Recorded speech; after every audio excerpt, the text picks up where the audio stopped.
Boa noite a todos. Que Jesus nos ampare.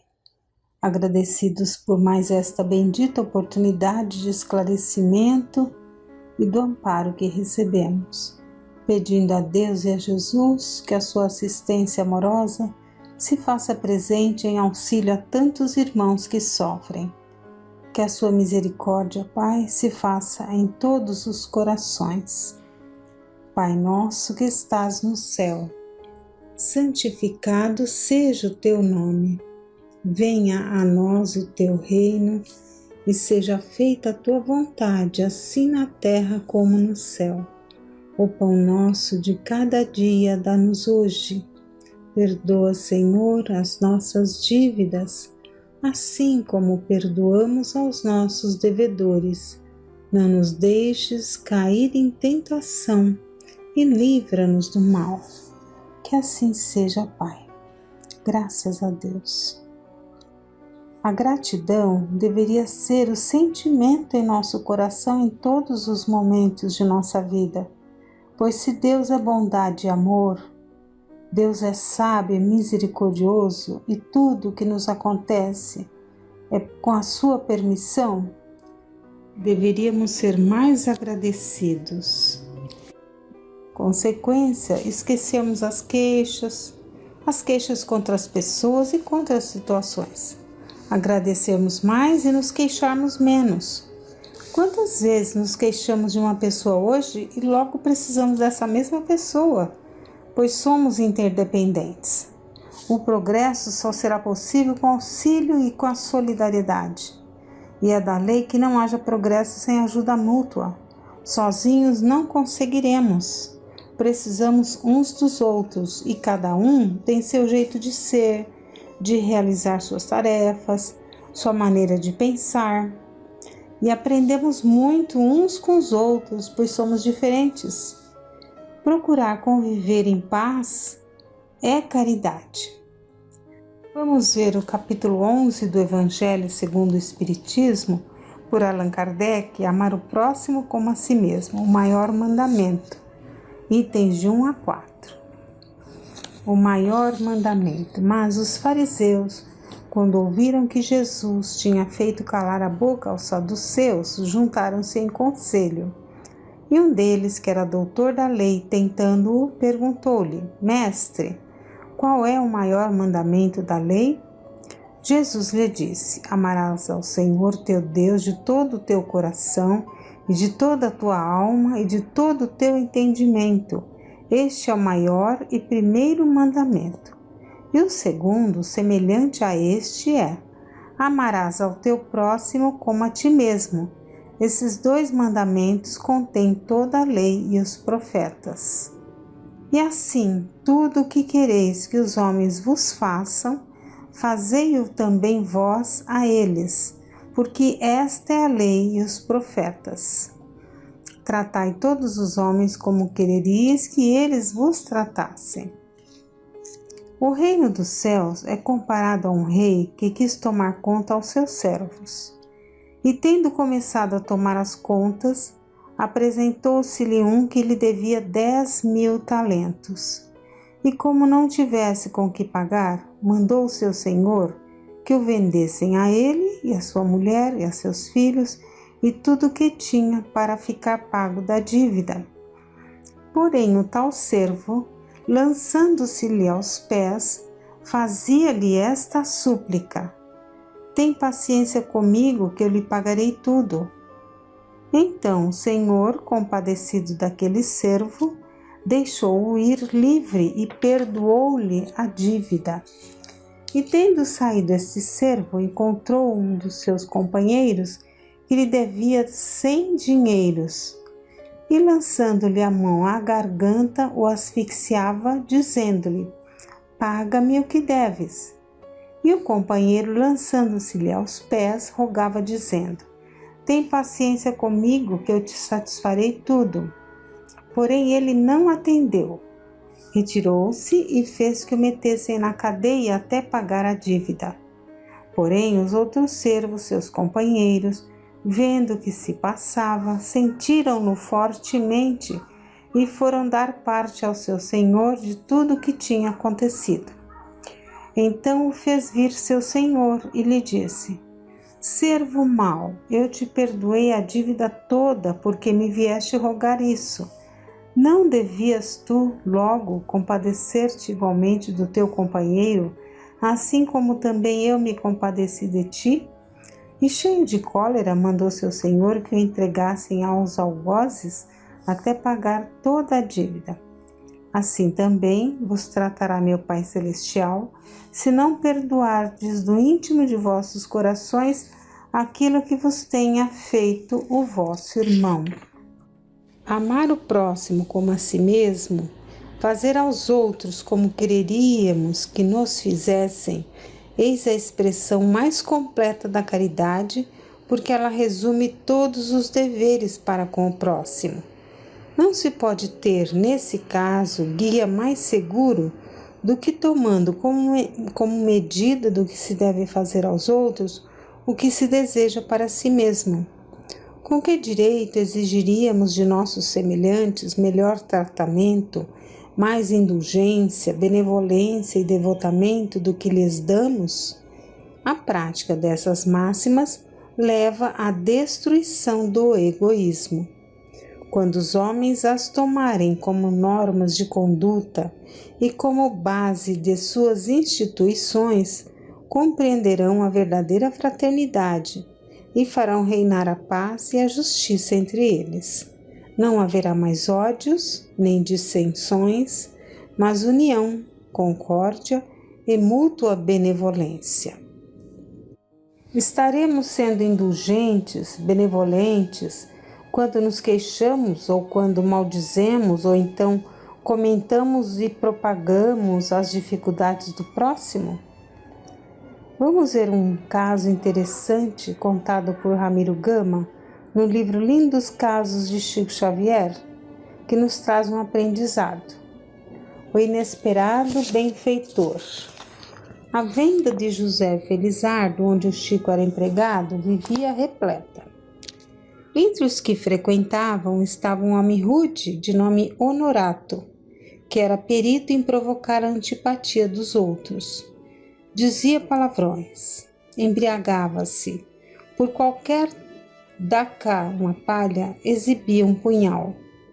Chico também não se simpatizava com ele, e quando estava à beira de uma discussão desagradável com o pobre beberrão, lembrou-se da prece e calou-se. Em plena oração, viu Dona Maria João de Deus, sua mãe desencarnada, que o advertiu: meu filho, evite contendas. Hoje esse homem pode ser um antipático aos seus olhos. Amanhã talvez poderá ser um benfeitor em nossas necessidades. Meses passaram. Num domingo, José e Chico Xavier foram de manhãzinha ao campo em busca de ervas medicinais para socorro a irmãos doentes. Andaram muito à procura de velame, carqueja e de samambaia, grelos de samambaia. Quando se dispunham ao regresso, larga nuvem de neblina desceu sobre a região.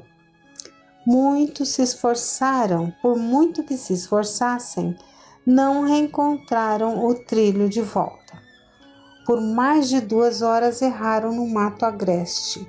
Muito aflitos, oraram juntos pedindo socorro. Os amigos espirituais pareciam ausentes e o nevoeiro aumentava cada vez mais. Continuaram andando, fatigados, quando viram uma casinha a pequena distância. Bateram a porta e a porta abriu-se. Uma voz alegre e acolhedora gritou lá de dentro: "Oh, Chico, você aqui?" Era o Honorato, que os abraçou com satisfação, oferecendo-lhe alimento e guiando-os ao caminho de retorno. Quando o benfeitor se despediu, deixando-os tranquilo, a progenitora desencarnada apareceu ao médium e disse-lhe: "Compreendeu, Chico?" E o Chico, impressionado, respondeu: "Compreendi sim. A senhora tem razão. Quanto ensinamento também nos traz a passagem contada por irmão X no livro Pontos e Contos, nas palavras do caminho, onde 2 discípulos de Jesus comentavam o ato de Judas, que sabemos amava o Mestre, mas iludido quanto ao poder do mundo, entregara Jesus, tendo o inesperado desfecho com a sua prisão e morte. Conta o irmão X. Conta-se que Tiago, o velho apóstolo que permaneceu em Jerusalém, demandava Betânia junto de Matias, o sucessor de Judas, no colégio dos continuadores do Cristo, quando foi lembrada repentinamente a figura do Iscariotes. Contemplando um pomar vizinho, Tiago comentou em resposta às observações do companheiro: "Este sítio lembra o horto em que o mestre foi traído. As árvores próximas parecem esperá-lo. As lições do crepúsculo, quando o Senhor estimava as meditações mais profundas. Recordo-me ainda do instante inesperado, não obstante os seus avisos. Judas vinha à frente de oficiais e de soldados que empunhavam lanternas, varapaus e espadas. Contava encontrá-lo à noite, porque Jesus muitas vezes se alegrava em ministrar-nos ensinamentos à doce claridade noturna. O mestre, porém, vinha ao encontro dos adversários e estava sorridente e imperturbável. Olhos mergulhados nas reminiscências, o apóstolo relembrava.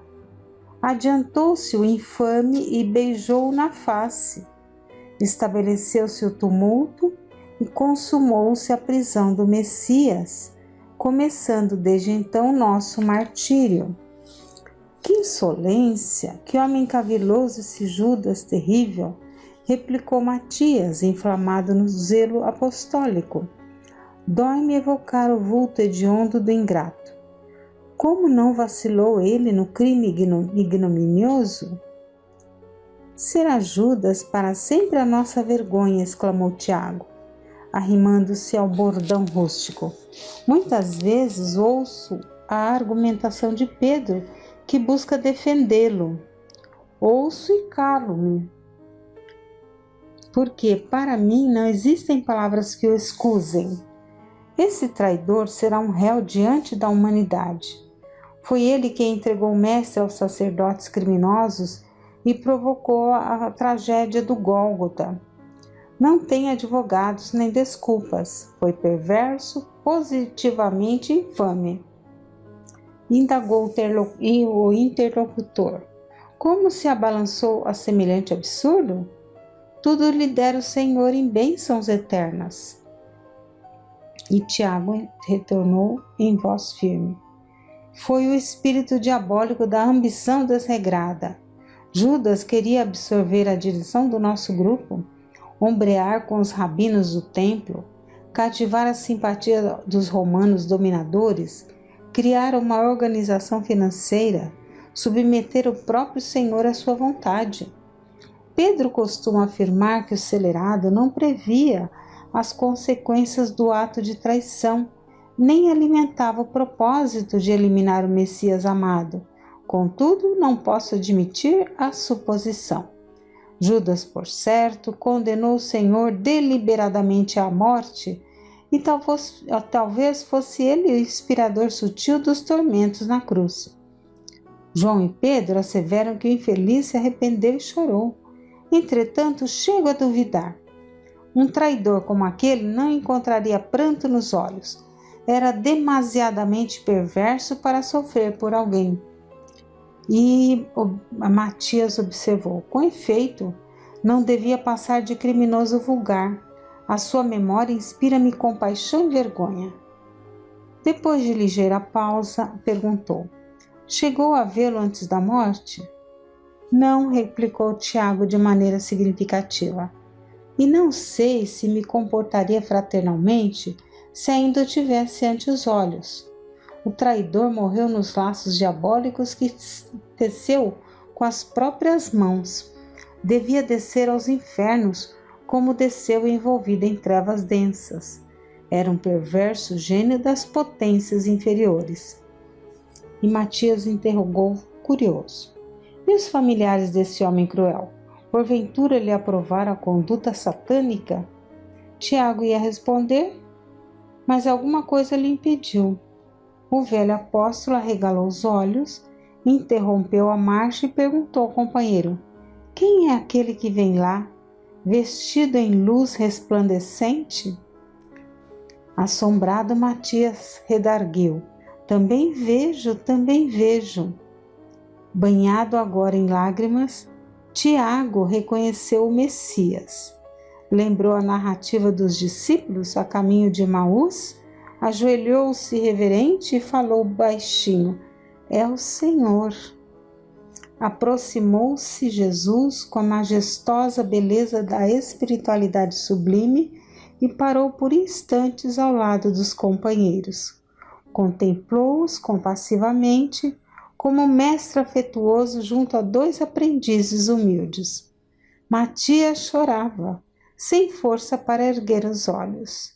Tiago, em pranto, ousou fixá-lo e rogou: Senhor, abençoai-nos. Jesus estendeu a destra em sinal de amor e, como nada dissesse, o velho Galileu considerou: Senhor, podemos voltar para Jerusalém a fim de receber a vossa vontade e cumpri-la? E respondeu Cristo doce e firmemente: Não, Tiago, não vou agora à cidade. Sigo em missão de auxílio a Judas. E sem acrescentar coisa alguma, continuou a excursão solitária em sublime silêncio. Nessa noite, quando voltou a Jerusalém, o velho Tiago insulou-se da comunidade e, tomando os pergaminhos onde começara a escrever sua bela epístola à cristandade, anotou em lágrimas suas famosas considerações sobre a língua humana. Então, no Novo Testamento, em Tiago 1, entre outras coisas, ele diz: se alguém entre vós cuida ser religioso e não refreia a sua língua, antes engana o seu coração, a religião desse é vã. E no capítulo 3, de 8 a 10, ele escreveu: mas nenhum homem pode domar a língua. É um mal que não se pode refrear, está cheio de peçonha mortal. Com ela bendizemos a Deus e Pai, e com ela amaldiçoamos os homens feitos à semelhança de Deus. De uma mesma boca procede bênção e maldição. Meus irmãos, não convém que isso se faça assim. E ainda no capítulo 5, versículo 9.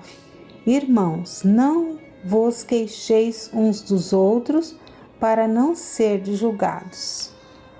Lembrando ainda Frei Fabiano, falar e agir, ele nos ensina: falar menos, agir bastante. O que puder ser feito em silêncio, eu o farei. Estarei concentrado nas minhas mãos para que trabalhem bem. Estarei concentrado em meu coração para pulsar melhor pelo meu irmão. Estarei concentrado em meu pensamento para que seja puro impulso de amor a serviço de todos. Que o meu silêncio exterior seja expressão de muito trabalho interno, construtivo e enriquecedor. E diante de tantos ensinamentos, que possamos meditar e aprender a reclamar menos e servir mais. Que Deus nos abençoe.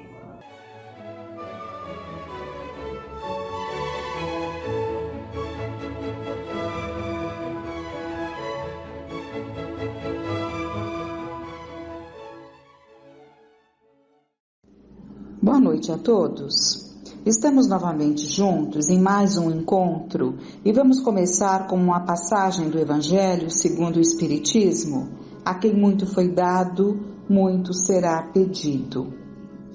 Porque aquele servo que soube a vontade de seu Senhor e não se apercebeu, e não obrou conforme a sua vontade, dar-se-lhe-ão muitos açoites. Mas aquele que não a soube e fez coisa dignas de castigo, levará poucos açoites. Porque a todo aquele a quem muito foi dado, muito será pedido, e ao que muito confiaram, mais conta lhe tomarão. Lucas, capítulo 12, dos versículos 47 ao 48. E Jesus lhe disse: Eu vim a este mundo para exercitar um juízo, a fim de que os que não veem, vejam, e os que veem se tornem cegos. E ouviram alguns dos fariseus que estavam com ele e lhe disseram: Logo também nós somos cegos. Respondeu-lhes Jesus: Se vós fosseis cegos, não teríeis culpa, mas como agora mesmo dizeis, nós vemos, fica subsistindo o vosso pecado. E há um capítulo no livro Estante da Vida que faz uma paráfrase sobre a parábola dos talentos, que faz com que entendamos exatamente essa cobrança maior para aquele que tem conhecimento, que tem o conhecimento. Então, essas duas passagens que nós lemos agora nos abrem os olhos justamente para isso. Aquele que desconhece não tem o grau de culpabilidade que aquele outro que conhece, e que mesmo conhecendo, mesmo sabendo que está errando, mesmo sabendo que está contrariando aquilo que já entende, que já conhece, assim mesmo age em contrário a este conhecimento, de forma contrária a este conhecimento. Esse sim vai ser muito mais penalizado. E para que entendamos melhor essa situação, há um capítulo no livro Estante da Vida, pelo irmão X, psicografado pelo Chico Xavier, que chama-se Estudo da Parábola. E é muito interessante, nós vamos ver, comentávamos a necessidade da divulgação da doutrina espírita quando Rabi Zohar ben Osias, distinto orientador israelita, hoje consagrado às verdades do Evangelho no mundo espiritual, pediu licença a fim de parafrasear a parábola dos talentos contada por Jesus, e falou simples. Então ele vai falar de uma maneira bem simples para que todos entendamos de uma forma mais compreensível para todos nós a parábola dos talentos. Meus amigos, o Senhor da Terra, partindo em caráter temporário,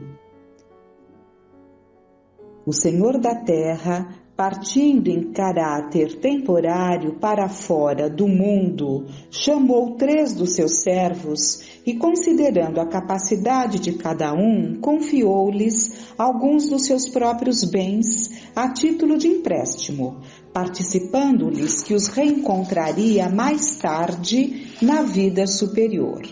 Ao primeiro, transmitiu o dinheiro, o poder, o conforto, a habilidade e o prestígio. Ao segundo, a inteligência e a autoridade. E ao terceiro, entregou o conhecimento espírita. Depois de longo tempo, os 3 servidores, assustados e vacilantes, compareceram diante do Senhor para as contas necessárias. O primeiro avançou e disse: Senhor, cometi muitos disparates e não consegui realizar-te a vontade que determina o bem para todos os teus súditos, mas com os 5 talentos que me puseste nas mãos, comecei a cultivar, pelo menos com pequeninos resultados, outros 5, que são o trabalho, o progresso, a amizade, a esperança e a gratidão. Em alguns dos companheiros que ficaram no mundo, perdoa-me, ó divino amigo, se não pude fazer mais. O Senhor respondeu tranquilo: bem está, servo fiel, pois não erraste por intenção. Volta ao campo terrestre e reinicia a obra interrompida, renascendo sob o amparo das afeições que ajuntaste. Porque ele não tinha conquistado pelo trabalho, o progresso, a amizade, a esperança e a gratidão, então tudo isso o ajudaria nesse retorno. Então, continuando.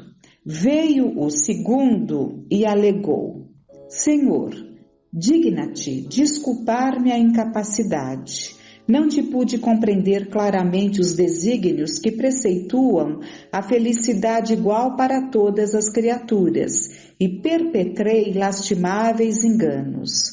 Ainda assim, mobilizei os 2 valores que me deste e com eles angariei outros 2 que são a cultura e a experiência para muitos dos irmãos que permanecem na retaguarda. O excelso benfeitor, satisfeito, replicou: bem está, servo fiel, pois não erraste por intenção. Volta ao campo terrestre e reinicia a obra interrompida, renascendo sob o amparo das afeições que ajuntaste. O terceiro adiantou-se e explicou: Senhor, devolvo-te o conhecimento espírita intocado e puro, qual recebi de tua munificência. O conhecimento espírita é luz, Senhor, e com ele aprendi que a tua lei é dura demais, atribuindo a cada um conforme as próprias obras. De que modo usar uma lâmpada assim, brilhante e viva, se os homens na terra estão divididos por pesadelos de inveja e ciúme, crueldade e ilusão? Como empregar o clarão de tua verdade sem ferir ou incomodar? E como incomodar ou ferir sem trazer deploráveis consequências para mim próprio? Sabes que a verdade entre os homens cria problemas onde aparece. Em vista disso, tive medo de tua lei e julguei como sendo a medida mais razoável para mim o acomodar-me com o sossego de minha casa. Assim pensando, ocultei o dom que me recomendaste aplicar e restituo-te semelhante riqueza sem o mínimo toque de minha parte. O sublime credor, porém, entre austero e triste, ordenou que o tesouro do conhecimento espírita lhe fosse arrancado e entregue de imediato aos 2 colaboradores diligentes que se encaminhariam para a terra de novo, declarando incisivo: servo infiel, não existe para a tua negligência outra alternativa senão a de recomeçares toda a tua obra pelos mais obscuros entraves do princípio. Senhor, Senhor, chorou o servo displicente, onde a tua equidade? Deste aos meus companheiros o dinheiro, o poder, o conforto, a habilidade, o prestígio, a inteligência e a autoridade. E a mim concedeste tão só o conhecimento espírita. Como fazes cair sobre... Desculpem. Como fazes cair sobre mim todo o peso de tua severidade? O Senhor, entretanto, explicou brandamente: não desconheces que te atribuí a luz da verdade como sendo o bem maior de todos.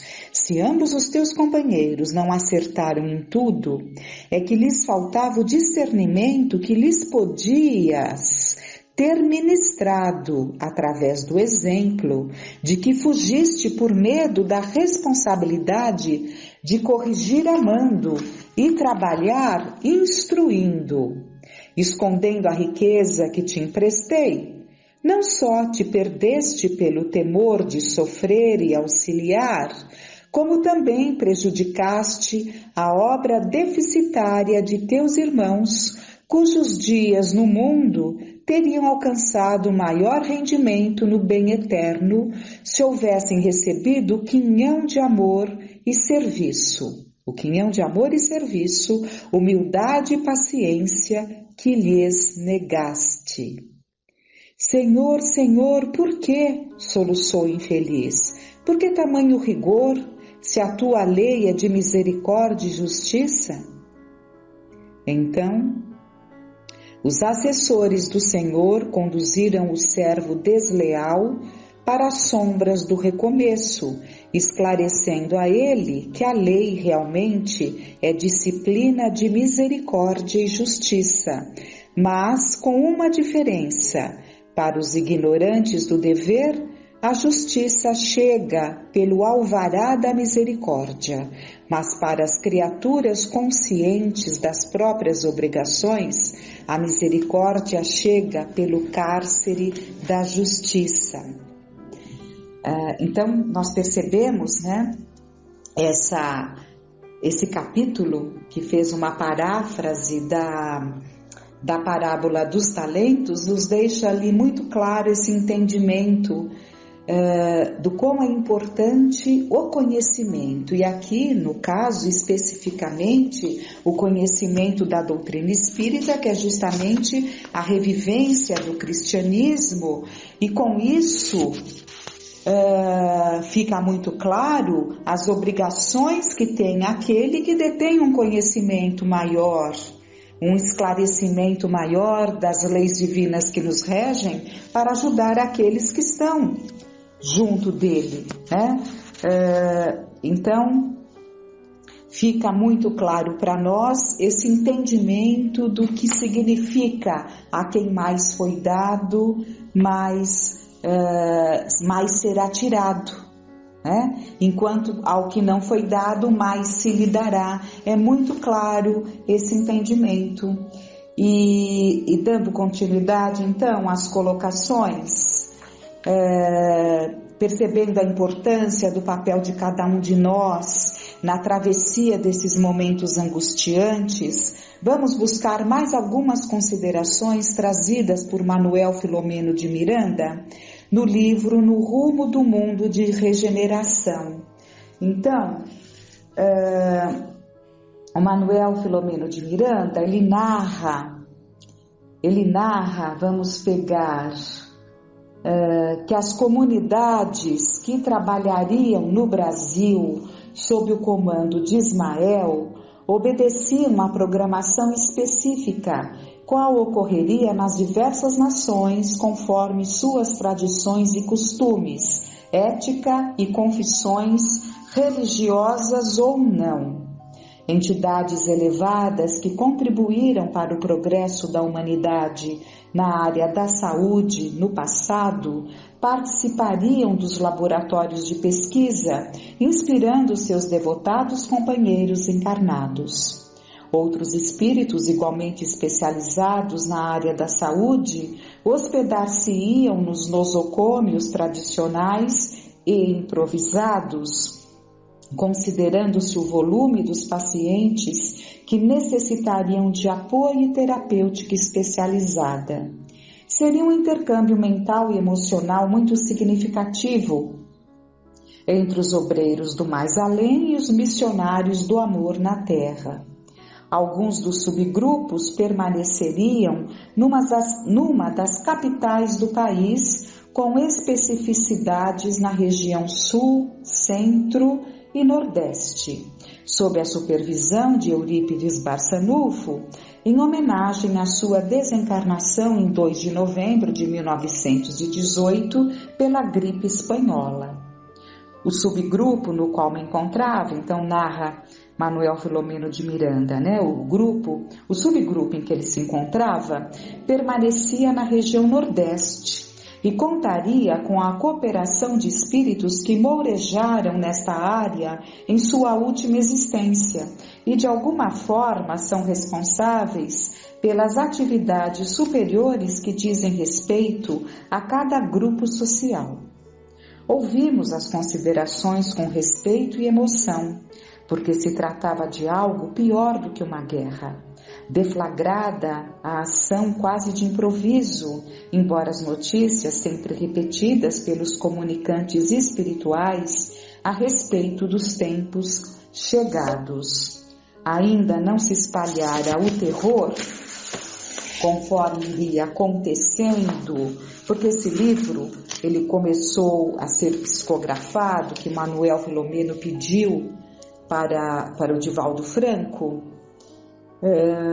em meados de abril, né? Então, logo de início, evidentemente que está se reportando mais a essa fase, né? Em meados de abril. Então, ainda não se espalhar o terror conforme iria acontecendo, com os estágios iniciais de pico e de continuidade menor de contaminação. Habituadas aos comportamentos liberais e irresponsáveis, autoridades invigilantes e infiéis aos deveres abraçados postergaram providências que deveriam ser urgentes, enquanto países europeus eram sacrificados e ainda a má imprensa, imantada aos interesses sórdidos, procurava mascarar a realidade com fantasias ou sob o comando de organizações de corrupção, ao invés de orientar o povo, intimidava-o.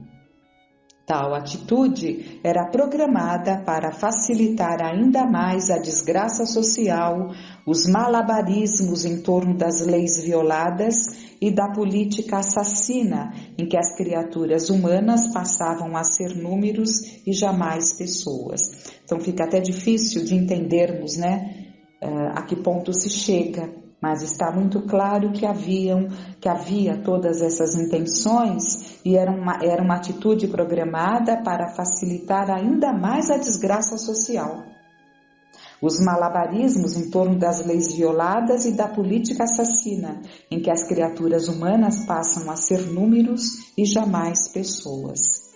Pode-se imaginar a frieza desses capitães do poder em toda parte, absolutamente conscientes da gravidade da pandemia, desfazendo-lhe os perigos reais, e outra parte, também dominada por outra classe de interesse, gerando pânico mediante informações apavorantes e expedientes criminosos? Era necessário que nos deixássemos conduzir por uma profunda compaixão, não somente pelas vítimas da situação vexatória, mas principalmente pelos criminosos de colarinho branco, amealhando riquezas superlativas com a miséria e o sofrimento incalculável da humanidade. A desfaçatez das suas informações nos veículos de comunicação de massa e virtual provocavam mais inquietação que tranquilidade, enquanto tramavam transformar o padecimento de milhões em jogo de interesses políticos venais lucrativos para eles, sem se darem conta do perigo real que os ronda e aos seus familiares. Em geral, o ser humano ainda transita pelo instinto da preservação da sua vida e dos seus bens, distanciado dos sentimentos de solidariedade humana e de deveres honoráveis. A Deus rendemos graças pelos exemplos de indústrias, empresas de várias especialidade, famílias e pessoas verdadeiramente humanas, oferecendo-se para diminuir a tragédia do cotidiano, para ajudar nos comportamentos preventivos e nos cuidados em nome da ética, da civilização, do amor. Os cristãos, especialmente os espíritas, sentiram-se convocados a contribuir com o devotamento e os recursos próprios para melhorar a situação dramática, num esforço de demonstrar a finalidade da existência na Terra e que o importante no mundo é a satisfação de servir, de ser irmão do sofrimento e poder diminuí-lo onde se homizie. Mantendo a conduta nas diretrizes do Evangelho de Jesus, na sua interpretação espírita, são mais responsáveis pelos atos nos momentos desta natureza e estabelecem sintonia com as forças vivas do universo e o mundo transcendental de onde vieram e para onde retornarão. Então vemos aqui mais uma colocação trazendo novamente a responsabilidade daquele que tem um conhecimento mais claro, mais cristalino das situações que nos alcançam, da imortalidade da alma, dos nossos destinos, do que nos aguarda, das nossas responsabilidades diante dos nossos atos, diante das nossas escolhas e o quanto temos que colaborar para que esse estado se acalme, todo esse estado de angústia.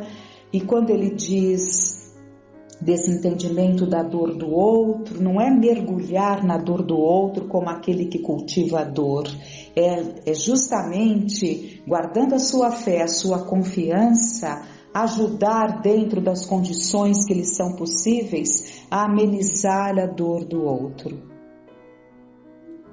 Com muita gratidão no coração, por esses poucos apontamentos que tivemos hoje, mas que fique para nós essa certeza do amparo e a compreensão do quanto ainda fazer.